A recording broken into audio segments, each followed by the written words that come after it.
Councillor हमारे भाई हैं, ट्रांसपोर्टर, ताजर बरादरी के लोग, सिविल सोसाइटी के लोग, ये लोग हमारे साथ शामिल रहे हैं तो हमें इतनी बड़ी अजीम कामयाबी मिली है। उसके बाद मैं खराज तहसीन पेश करता हूँ हमारे जो भाई इस तारीख में शहीद हुए, उनका खून शामिल हुआ। उसके बाद जितने भी हमारे ज़ख्मी हैं लोग, उनको भी मैं खराज तहसीन पेश करता हूँ कि वो निडर रहे हैं और गैरतमंद रहे हैं। जितने भी हमारे सीरान हैं, ख़ासकर मीरपुर में, और एक जो हमारी बहन है, गैरतमंद लोग हैं, आज तक वो वहाँ पे गिरफ्तार हैं।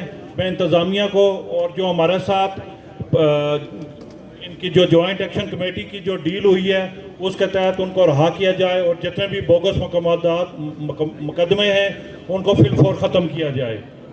हम पुरअमन लोग हैं, हमें पुरअमन रहने दें। ये ना हो कल फिर आप कहें जी कि ये लोग वादे करके वादे से फिर पीछे हट गए। जितने भी इस लोग तारीख में शामिल रहे हैं, मैं उन सब का शुक्रगुजार हूँ और उम्मीद करता हूँ कि जो भी कॉल शौकत नवाज मीर साहब इस स्टेज से देंगे वो हमें सबको कबूल होगी। और अगले लाए अमल का अगर हमारे ऊपर ये बोगस मुकदमे ख़त्म नहीं होते, हमारे जो गिरफ्तार लोग हैं वो रहा नहीं होते, जो भी शौकत नवाज साहब इस स्टेज से ऐलान करेंगे वो पहले भी हम कबूल करते रहे और इंशाल्लाह हमेशा कबूल करते रहेंगे। बहुत शुक्रिया।